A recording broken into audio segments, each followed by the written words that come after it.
Yeah, I'm Mike Sparks. I represent the 49th District in the Tennessee General Assembly, the area of Smyrna, Laverne, and North Murfreesboro. I'm here to talk about what I call the oppressive emissions testing that we often, we all have to go through here in Middle Tennessee, especially Rutherford County.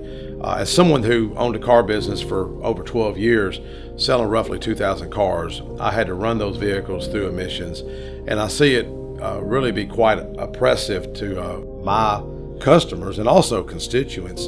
Many times those cars would fail of something simple that had nothing to do with the emissions particulates coming out of the exhaust system. Maybe a mass airflow sensor that's a little more on the simple side. Could be a simple gas cap, and it could be something serious as a transmission code, or a catalytic converter. And it really much is very oppressive. And I'm glad to see it hopefully come to an end. We're still working on it. Many may know that I recently wrote President Donald Trump, a letter to contact the Director Pruitt of the EPA to get us out of it. And my argument is all Donald Trump's got to do is pick up the phone, make a phone call, and get this done. And I think the president will do it. And the letter I wrote him, I think he'll get that letter.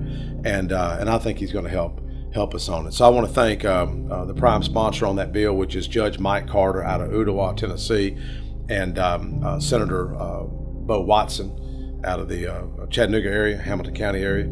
I've heard countless stories about the emissions, and I appreciate other lawmakers who do care about this. They may not give out their cell number, but they do care. So my phone's always on. Y'all call me if I can ever be of service to this great community that we call home.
Hi, I'm John Spurgeon, the prison ministry pastor from New Vision Baptist Church. I'm also the chaplain for the Rutherford County Sheriff's Department and also Rutherford County Correctional Work Center. I've known Mike for the past, I would say, 6 to 7 years. And my observation is, he's a dynamic leader in the community. 3 things stand out about him. I would say the 3 C's as a Baptist preacher. Number 1, the first C is he's a community-based leader. He's always in the community. He's thinking of how to help, whom to help, and talking to various leaders, pastors, community leaders. So he's a community-based leader. We need politicians. We need people who are in the politics who are community-based, who's not self-centered or selfish, but community-based. Number 1. Number 2, he is courageous. We need people who can stand out and speak out. And knowing Mike, he's not afraid to take a stand for the right things.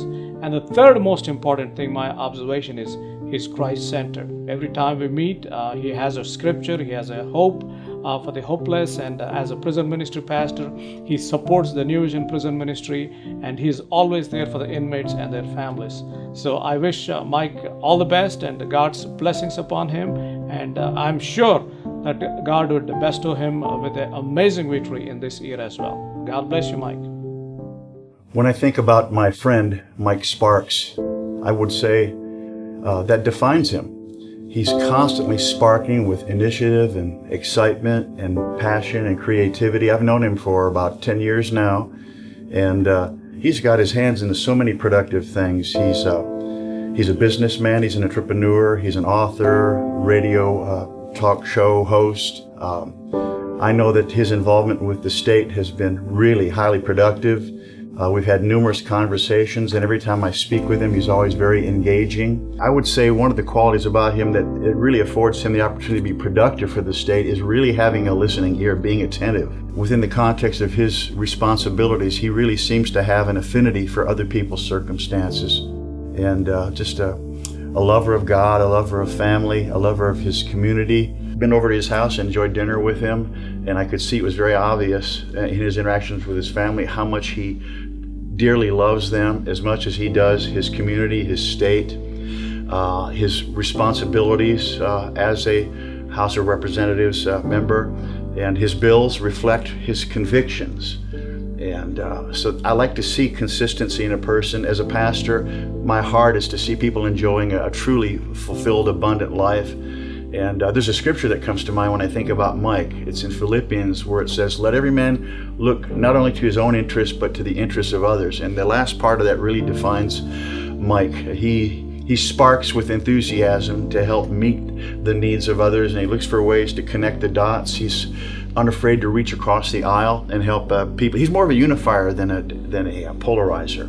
And so he looks for these common themes in humanity that he can help bridge the gap toward, so that everybody can have a higher quality of life. And so I'm proud to call Mike Sparks my friend.